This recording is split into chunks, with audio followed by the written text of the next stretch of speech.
Hello everyone, this is Matthew Frailey with BreakpointTrades.com.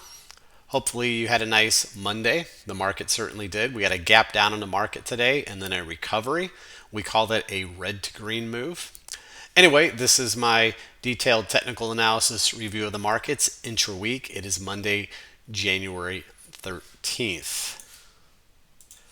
Again, my name is Matthew Frailey. I founded Breakpoint Trades 21 years ago back in 2003 to provide the most advanced technical analysis on the planet, the best trade ideas, awesome mechanical trading systems, which we have a ton of, our mean reversion systems with approximately 90% winning trades. We have 21 of those.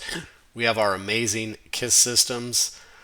Again, awesome sauce here. If you're just a YouTube subscriber, you should click the enroll button today and join us, or at least, at the very least, check out our free newsletter. Okay, let's get back to this newsletter at hand.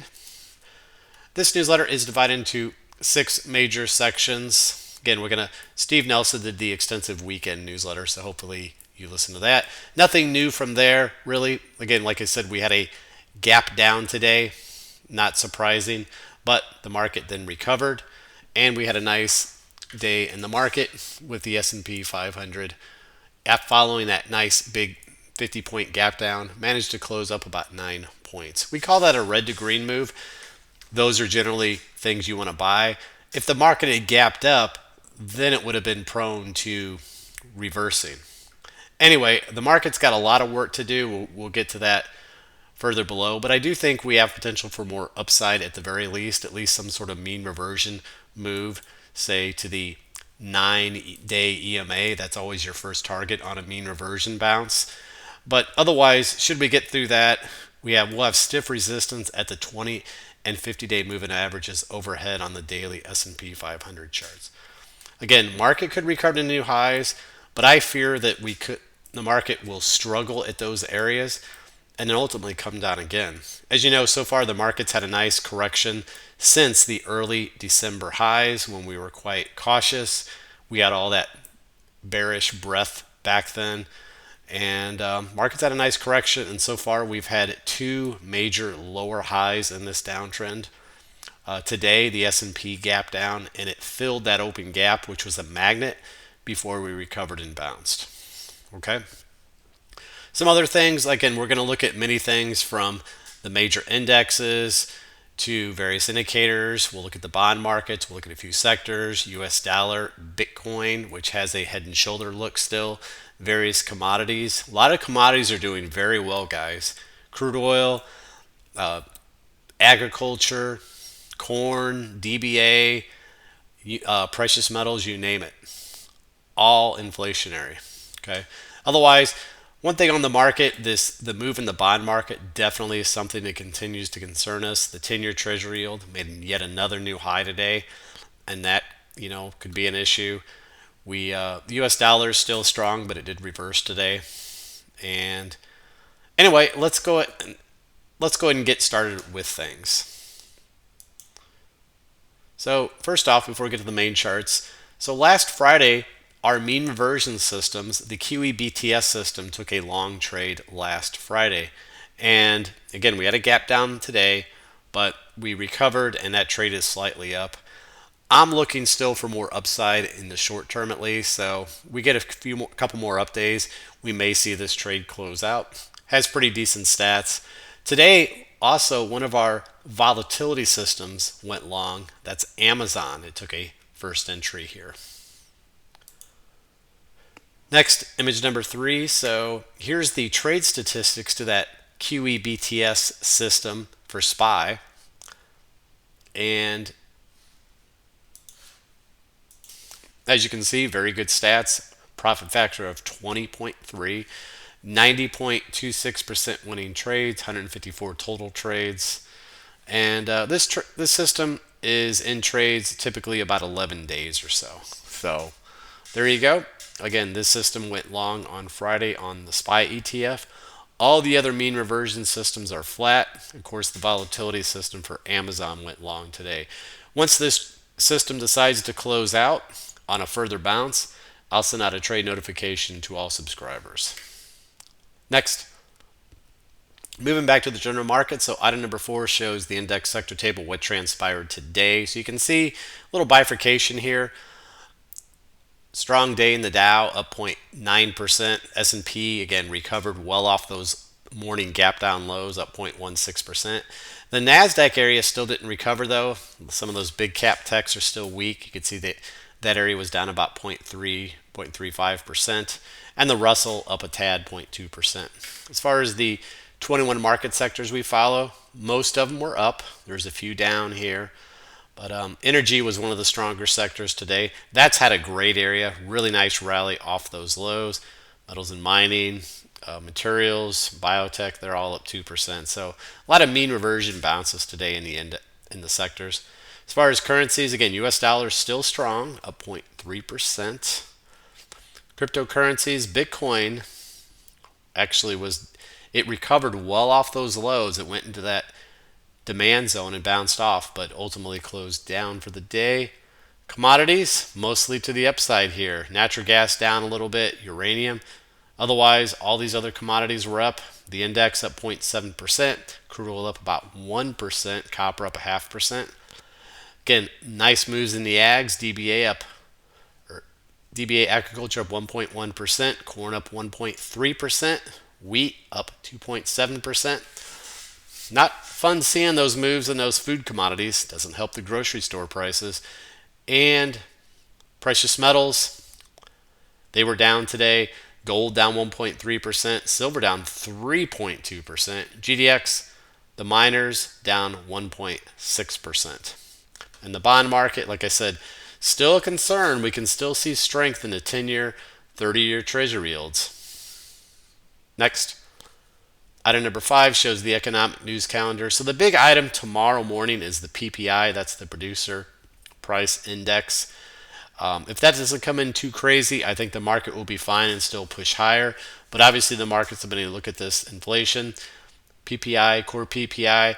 Then on Wednesday, we have the CPI, of course. So these are the two big items. The other news items, you got the Fed Beige Book on Wednesday.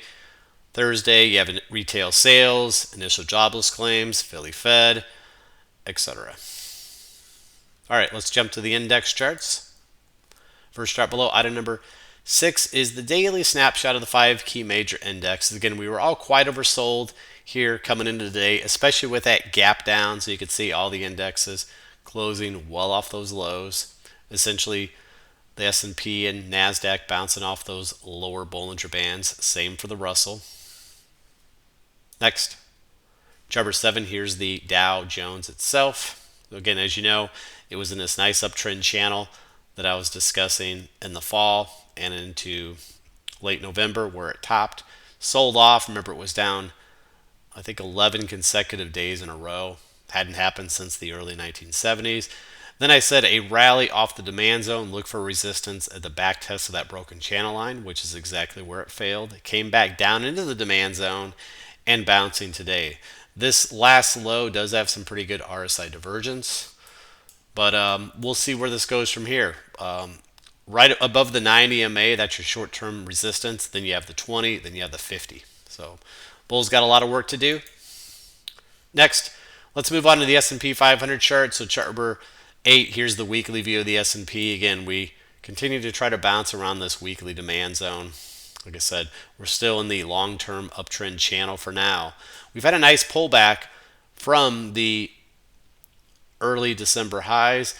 That said, are we going to continue to hold the channel here? Can we rally to make a new high? Or are we set to break this channel and have a deeper pullback, say some sort of deeper wave 4 pullback?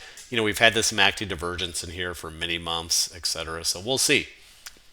Next, chart number 9, here's the other weekly chart I've been showing with this potential major wave 4. Again, I don't think the market has a major top up here at the early December highs based on the monthly charts. And I'm not showing you guys monthly charts tonight, but just based on the MACD action on the monthly, I don't view any major bull market top at this point. But could we have a larger wave 4 correction, major wave 4? Sure. So this is still a possibility, guys, that we're ultimately in the early stages of this wave 4. This major wave 4 should take 2 to 3 months to complete, just from a time perspective. Okay. And, if that's the case, I mean, it could come down to 5,500 on the S&P or even down in the low 5,000 area, and that would still be perfectly fine. Then ultimately, once it's done, you get a rally to new all-time highs. But this is still possibly in motion, so we'll see. You could see how the coils on the RSIs did break to the downside on the previous week.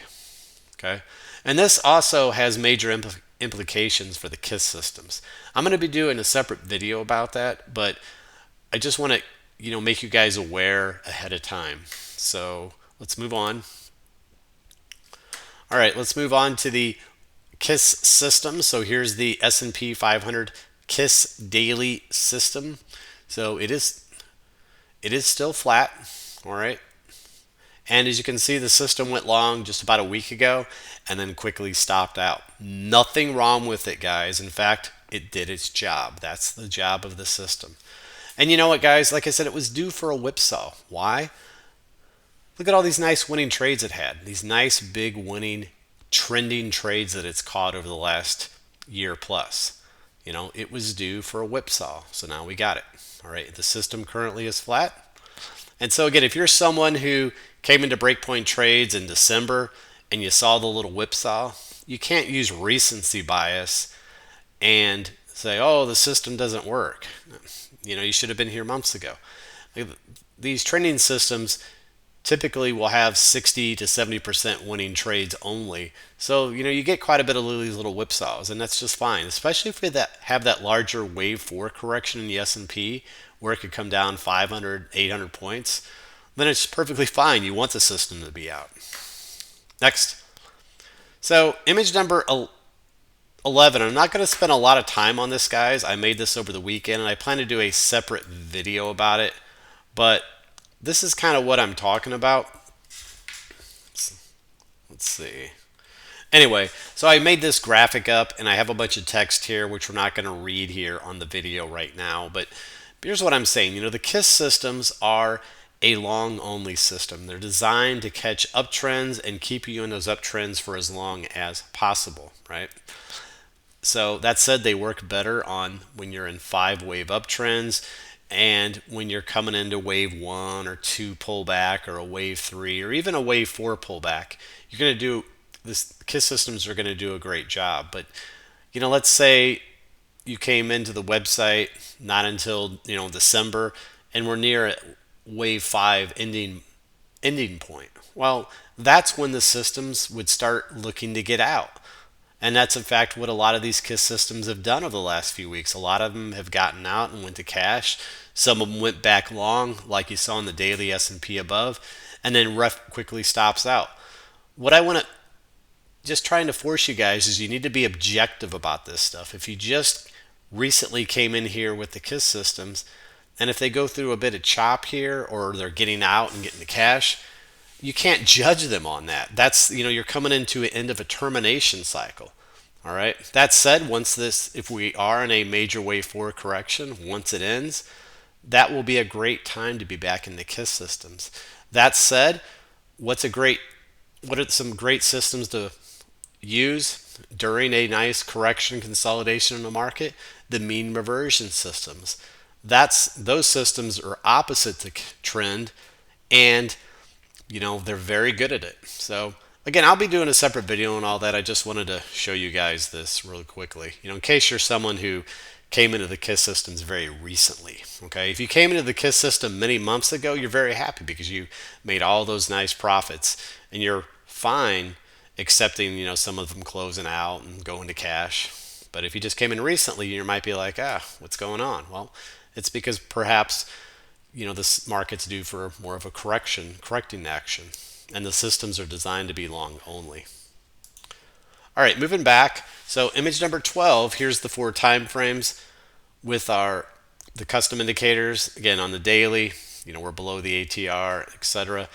Half day, you can see we bounced a little around the support cycle. You can see how wide the moving average ribbon was to the downside, and that probably still needs to be worked off with higher prices still. So even if we form another lower high, I think we still work higher. We need to see the moving average ribbon revert back to the mean. Plus, remember, we still have that open mean reversion system trade from Friday, the QEBTS system. Here's the 130 minute. We bounced also from the DeMark 9 and support cycles. Again, we have ATR resistance above on all these time frames. Next, moving to the standard chart. So chart number 13, here's the daily S&P. So again, you can see how we topped out in early December.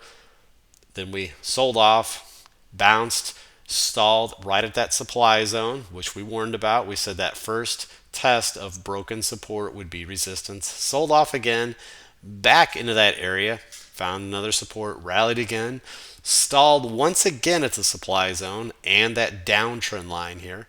Sold off again, and today we gapped down. We filled that gap. Guys, if you're new to the markets, the indexes really like to fill these open gaps, and that's exactly what happened today. We filled that gap, open gap, back from early November at 57.83, and then we bounced. Okay, there's a larger demand zone back here in late October to early November, which you could see we tagged. So we tagged that lower demand zone, bounced. That said, what do I think may happen in the market? Again, could we rally and go to new highs? Yes. But what I'm favoring more is a further rally up. I think at minimum we get to this 9 EMA, probably higher, maybe around near this downtrend line. You can see how you got the 50-day moving averages, the declining 20.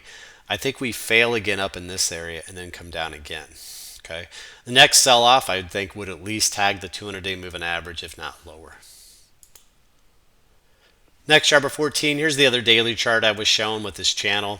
Kind of has this head and shoulder look. Obviously, we broke down this channel last week. We filled that gap before bouncing today. You can see the larger support zone back here around this 56.70 area. Again, it's not a single number, it's a zone. But you can see how it was previous resistance, turned support a couple times. So this is a big support level. Also would be pretty close to the 200-day moving average, which is working higher over time. Next, chart number 15. Here's a half-day chart. Steve showed it last night. Again, now this scenario would allow for yet another rally to a new high as a wave 5. If we don't go too deep here, the cutoff for this potential rally up again in a wave 5 would be if we lose this area, this previous low at 56.96. This can't be lost. If that's lost, then for sure we have that deeper major wave 4 correction I showed you on the weekly. Okay. Chart number 16, here's another clean half-day chart. Just a beautiful clean chart. You can see the gap here, which was filled today before bouncing. You know, we had this RSI divergence, but you can see your supply zone up here where we stalled at twice, the demand zone where we bounced off today. Just a nice clean chart. Chart number 17, here's a 60-minute chart I was showing last week. And let me move this down. Okay. So again, we filled that gap, like I said, on the morning gap down before retracing. Again, we call that a red to green move, guys. If we had come in today with a gap up, I would have sold that gap.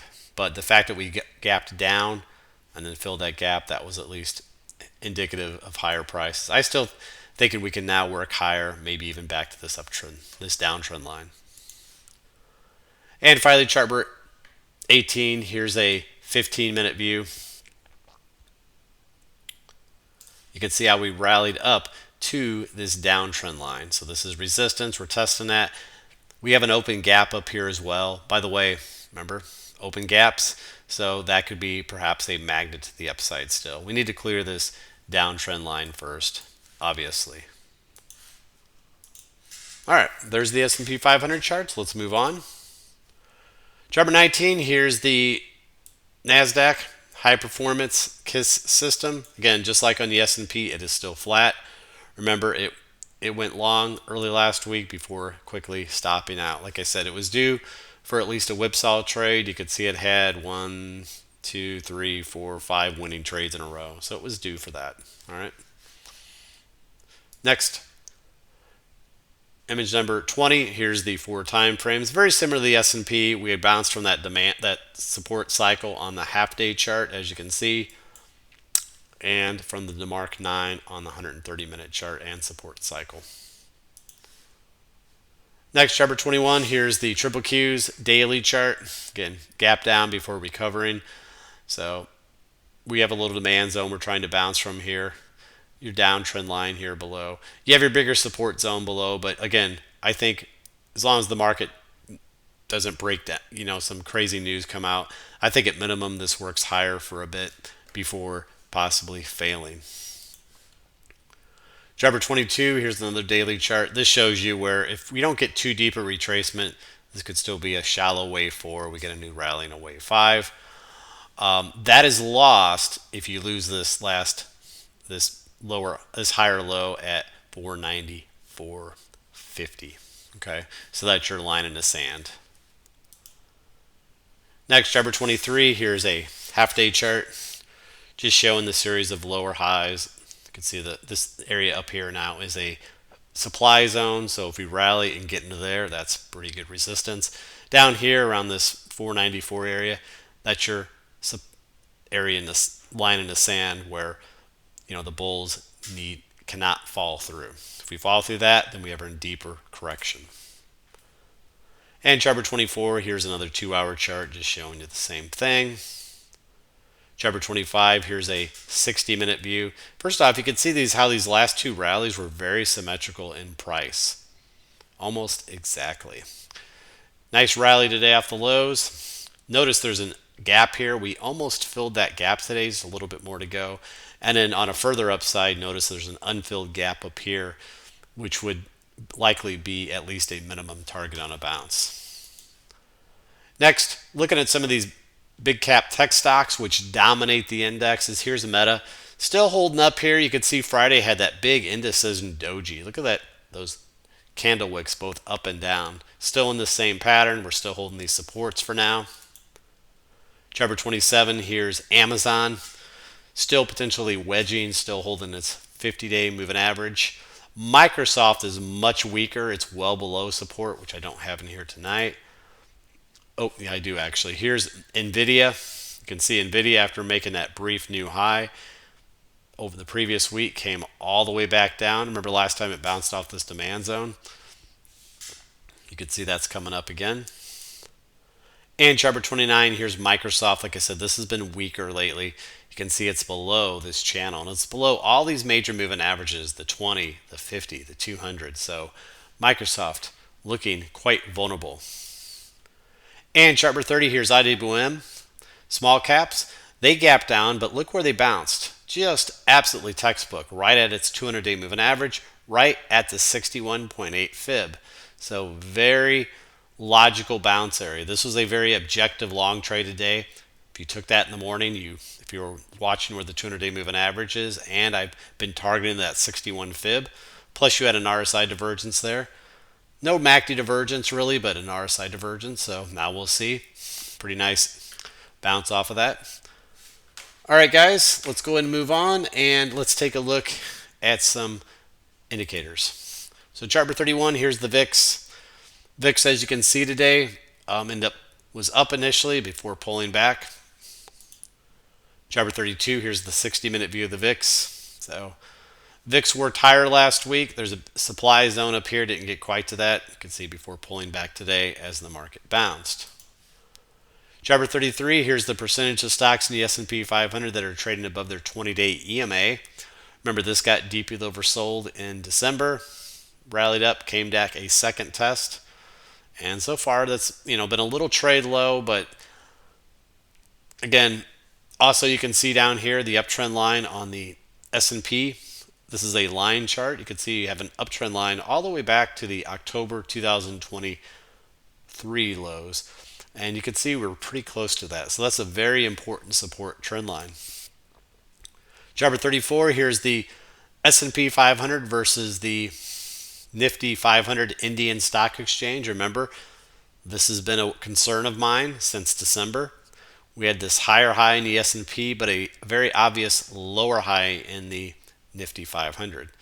And in fact, look at the Nifty 500. It continues to weaken much further. You can say down another 2.5% here today. And when you see divergences between these two, that can lead to market corrections just like you had back here in late 2021. Moving to the bond market, chart number 35, here's the 10-year Treasury yield. Taking out that recent high again from April. This movement in bonds is getting quite scary, and this is definitely an issue for the market and, of course, real estate. You can see the very strong rally off that demand zone in early December where we pointed that out, and that's where the market is weakened. Remember, that's where the market S&P 500 topped out, was early December, and coincided right with those rates rallying strongly. Chart number 36, here's the weekly chart. Again, rates topped out around 5% back in 2023. Perfect ABC pullback into that demand zone in the summer, and it's been rallying since. And of course, the bigger picture, here's the 10-year Treasury yield, the 45-year chart going back to 1980. Remember, guys, we saw a secular change. So interest rates were in a secular bear market for 40 plus years. That ended in 2020 and then was confirmed in late 2021, early 2022, after price broke out of this 35-year channel. Okay, so longer term, guys, the new normal is higher rates, and this is a secular macro change. So I think this is going to be for the next 10 or more years at least. Okay, otherwise you can see this area around the 5% area is a big resistance area. Next, chart number 38, here's TLT 20-year bonds. Little doji today. This area is quite oversold, so this may need a bounce sometime soon, so just realize that. Chart number 39, here's high yield corporate, which tends to correlate very well to the S&P. Now this, you can see it's testing this uptrend line from the April lows of last year. Important support. We'll see if that can hold or not. If not, then this may want to work its way down to that 200-day moving average, and that would likely drag the market down as well. And chart number 40, here's a follow-up chart to that 60-minute chart of the S&P and high yield corporate. Remember last week I talked about this supply zone resistance area high yield corporate was in? Well, look, that's exactly where it topped out before selling off again. On the S&P, you could see that open gap that was filled today before bouncing. Following up on the market sectors, chart number 41, here's XLK Technology. Remember, this broke down last week. You can see how these moving averages, the 50, 20, starting to curl to the downside after flattening out. That leaves this area in a more vulnerable state. Chart number 42, here's the semiconductors. So after stalling at that upper channel, upper trend line, it sold all the way down near this lower uptrend channel line. Chart number 43, here's transports, bouncing a little bit today. You know, they've been trying to find some support around that 200-day moving average. So far they have. Chart number 44, financials, trying to bounce a little bit in this little demand zone for now. Chart number 45, materials. Nice bounce of materials today, up 2.25%. One of the stronger sectors. You can see I had a nice RSI divergence near that recent low.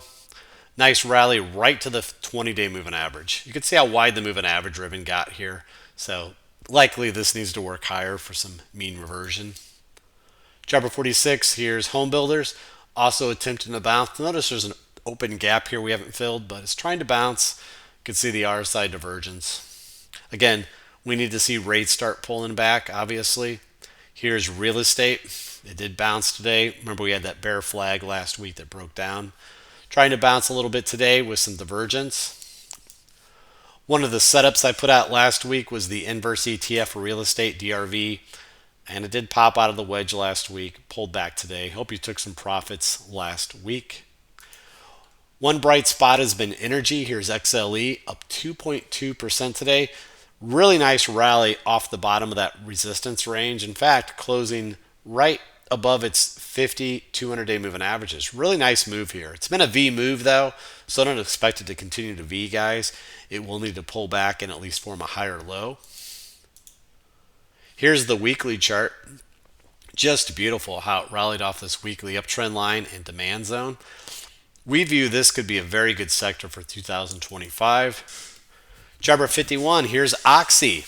Well, Oxy has now exceeded its symmetry target. This is important, guys, because this now sets the stage for the next pullback to form a higher low. So it looks like a major bottom is in place here on Oxy. Remember, this is Warren Buffett's favorite oil stock. Nice rally out of that wedge, but